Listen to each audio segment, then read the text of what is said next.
Hi అండి, welcome back to ఎంఎంజెడ్ abaca ఛానల్కి. So రేపు హాస్టల్ వెల్ఫేర్ ఎగ్జామ్ రాయబోయే వాళ్ళందరికీ ఆల్ ది బెస్ట్ అండి.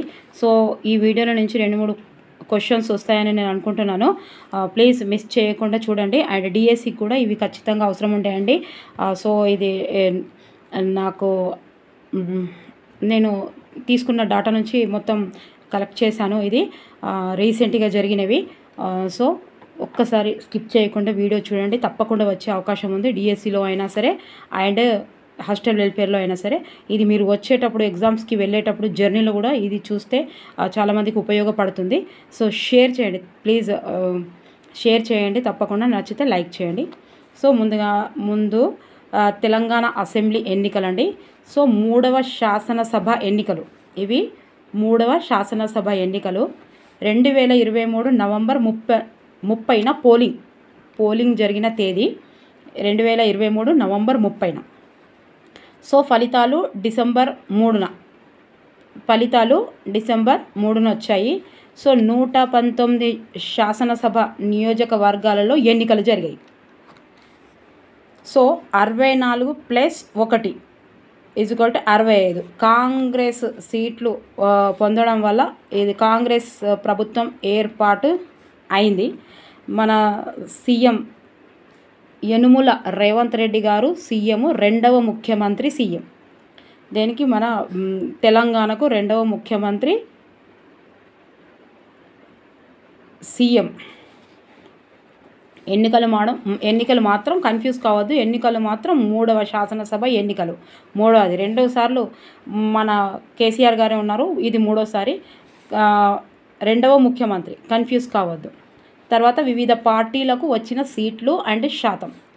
కాంగ్రెస్కి 64 సీట్లు, శాతాలలో 39.4%. డెప్త్గా అడగాలనుకుంటే, కన్ఫ్యూజ్ చేయాలంటే ఇలాంటి క్వశ్చన్స్ రావచ్చండి. అండ్ మ్యాచ్ ద ఫాలోయింగ్లో కానీ సరికానిది కానీ సరి అయినది అని వచ్చినప్పుడు ఇలా కాన్సెప్ట్తో చదివితేనే, ఏకాగ్రతతో చదివితేనే ఇవి చేయగలుగుతాము. ఇదిగోండి, కాంగ్రెస్కి 64 సీట్లు అండ్ 39.4%. బీఆర్ఎస్ 39 సీట్లు, సో 37.35%. దీనికి ఎంత ఉంది చూసారా, 2% అంతే. బీజేపీ 88, 13.9%. 111 దాంట్లో పోటీ చేశారు వీరు. ఎంఐఎం 7, 2.23%. 22%. సిపిఐ ఈ 1%, 0.34%. నోటా 0.73%.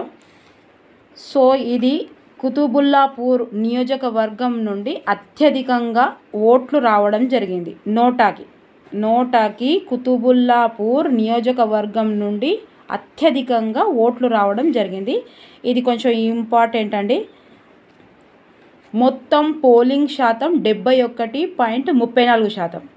అండ్ అత్యధికంగా మునుగోడులో 91.89%.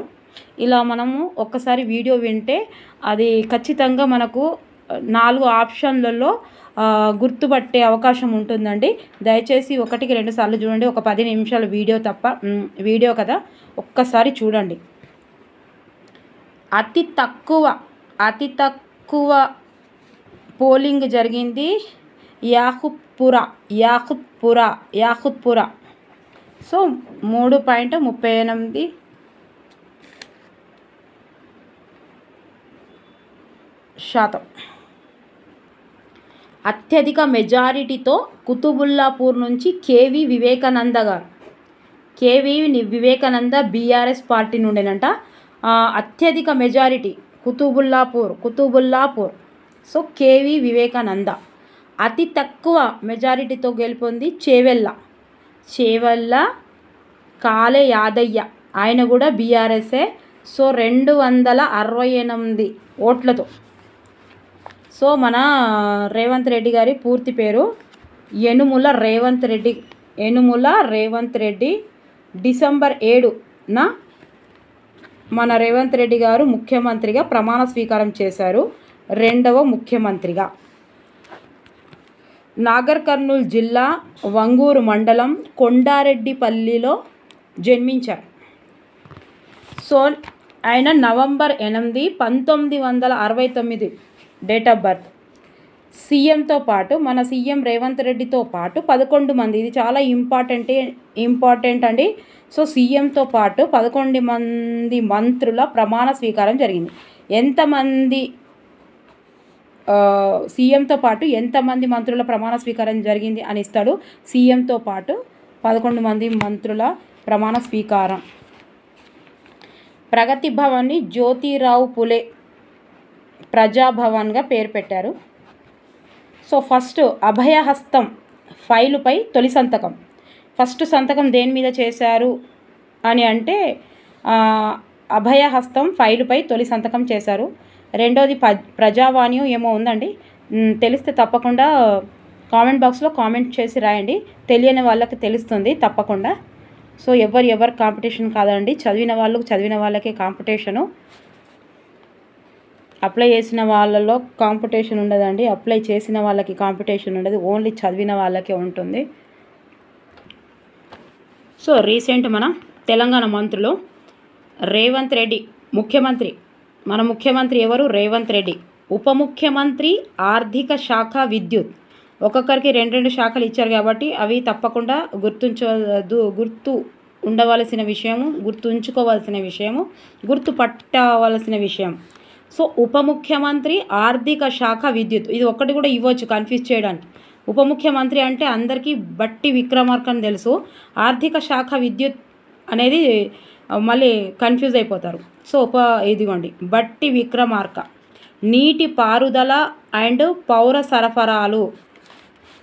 సో ఉత్తమ్ కుమార్ రెడ్డి.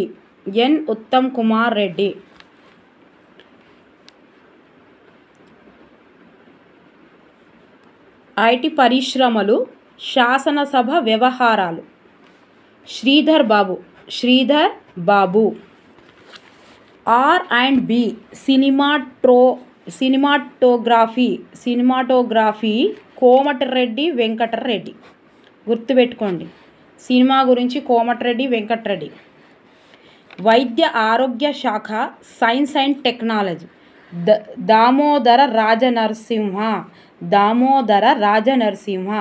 ఈయన కూడా 2 ఇచ్చారు. వైద్య ఆరోగ్య శాఖ, సైన్స్ అండ్ టెక్నాలజీ అంటే దామోదర రాజనరసింహ. సో ఇంకొకటి రెవెన్యూ హౌసింగ్ సమాచార శాఖ పొంగులేటి శ్రీనివాసరెడ్డి. హౌసింగ్ సమాచార శాఖ. 1-2 సార్లు చూసారనుకోండి ఈ వీడియో ఖచ్చితంగా గుర్తుపడతామండి. దయచేసి ఇందులో నుంచి 1 లేదా 2 లేదా 3 క్వశ్చన్స్ వచ్చే అవకాశం ఉంది. వ్యవసాయ శాఖ చేనేత అనుబంధ సంస్థలు. వ్యవసాయ శాఖ చేనేత అనుబంధ సంస్థలు. పోస్ట్ ఎవరికి ఇచ్చారంటే తుమ్మల నాగేశ్వరరావు గారు. రవాణా శాఖ బీసీ సంక్షేమ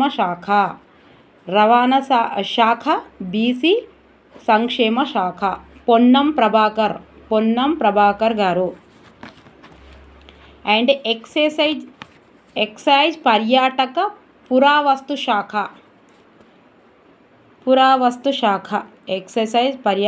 పురావస్తు శాఖ జూపల్లి కృష్ణారావు.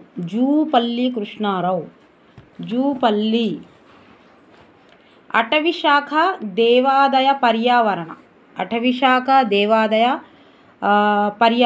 కొండ సురేఖ గారు. పంచాయతీరాజ్ రూరల్ డెవలప్మెంట్ మహిళా శిశు సంక్షేమం.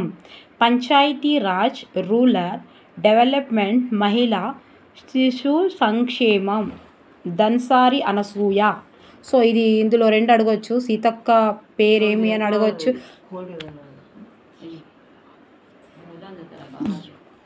దన్సారి అనసూయ సీతక్క గారు. సో ఇందులో తన నేమ్ కూడా అడగొచ్చు. సో ఇందులో కొన్ని పోస్టులు రానివి కూడా ఉన్నాయి, వచ్చినవి ఇప్పుడు ఉన్నవి చూద్దాము. లేటెస్ట్గా భారత రాష్ట్రపతి 15వ ద్రౌపది ముర్ము, ఉపరాష్ట్రపతి అండ్ రాజ్యసభ చైర్మన్ 14వ జగదీప్ ధనకర్, అంటే ఉపరాష్ట్రపతి మన రాజ్యసభ చైర్మన్గా ఉంటారు కాబట్టి జగదీప్ ధనకర్. సుప్రీంకోర్టు ప్రధాన న్యాయమూర్తి 50వ డివై చంద్రచూడ్. ప్రధానమంత్రి 15వ నరేంద్ర మోడీ గారు. లోక్సభ స్పీకర్ 17వ ఓం ప్రకాష్ బిర్లా. లోక్సభ డిప్యూటీ స్పీకర్ ప్రస్తుతం ఖాళీగా ఉంది. Rajya Sabha deputy chairman Harivansh Narayan Singh. రాజ్యసభ నాయకుడు Piyush Goyal. Lok Sabha secretary general Utpal Kumar Singh. Rajya Sabha secretary general Pramod Chandra Modi. Lok Sabha ethics committee chairperson Vinod Kumar Sonkar. Chief of defence staff CDS Anil Chauhan. Army staff chief general Manoj Pande. Air staff chief Vivek Rai Chaudhari. So ఇప్పటికైతే ఇప్పుడు నా దగ్గర ఉన్న డేటా అండి. నచ్చితే లైక్ చేయండి, సబ్స్క్రైబ్ చేయండి. తప్పకుండా రేపు వెళ్ళే ముందు ఒక్కసారి చూడండి. ఒక్కసారి చూస్తే కొంచెం అవగాహన వస్తుంది. తెలియని వాళ్ళకి, ప్రిపేర్ కాని వాళ్ళైనా సరే, ప్రిపేర్ అయిన వాళ్ళైనా సరే ఒక్కసారి చూస్తే రివిజన్ అవుతుంది. డిఎస్సి కానీ హాస్టల్ వెరిఫై కానీ ఉపయోగపడే వీడియో. నచ్చితే లైక్ చేయండి ప్లీజ్. చూస్తున్నారు కానీ అంతమంది లైక్ చేయట్లేదు. చాలా మంచి రెస్పాండ్ వస్తుంది. లైక్ చేసిన వాళ్ళకి, సబ్స్క్రైబ్ చేసిన వాళ్ళందరికీ నా మనస్ఫూర్తిగా ధన్యవాదాలు తెలుపుకుంటున్నాను. తప్పకుండా ఈ ఎగ్జామ్, హాస్టల్ వెల్ఫేర్ ఎగ్జామ్ రేపు అయిపోతుంది కదా. సో తర్వాత ఎల్లుండి నుంచి మొత్తం తెలుగు చేస్తానండి. తప్పకుండా తెలుగు విద్యా దృక్పథాలైన మెథడ్ అయిన తెలుగు సాహిత్యం చేస్తాను.